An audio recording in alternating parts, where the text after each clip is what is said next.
Hidden charges और fees, ये नाना प्रकार के चार्जेस जो आज मैं सदन में लाया हूं, ये माननीय वित्त मंत्री जी तक पहुंचे ताकि देश के आम आदमी की जो जेब बैंकिंग सिस्टम काट रहा है ये उसे पता लगे, ग्राहक को भी और माननीय वित्त मंत्री जी को भी।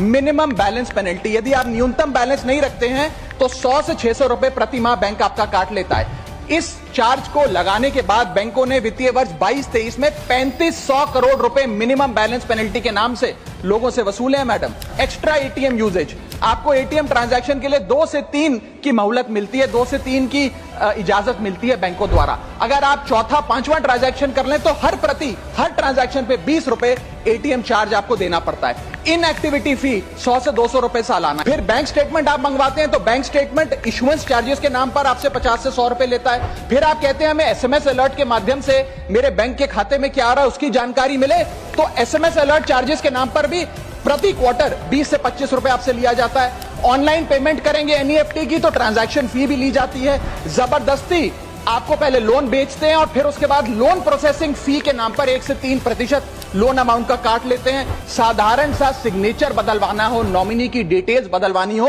उस चेंज पर भी 200 रुपए प्रति ट्रांजैक्शन के नाम पे बैंक आपसे पैसा वसूलता है। और डिमांड ड्राफ्ट पे ऑर्डर बनाने जाएं तो 100 से 200 रुपए प्रति डिमांड ड्राफ्ट आपसे पैसा वसूलता ही वसूलता है। यानी कि कस्टमर्स की जेब काटी जा रही है और कस्टमर्स को पता भी नहीं लगता कि कितना पैसा बैंक इन नाना प्रकार के चार्जेस के चलते आम आदमी से वसूल रहा है।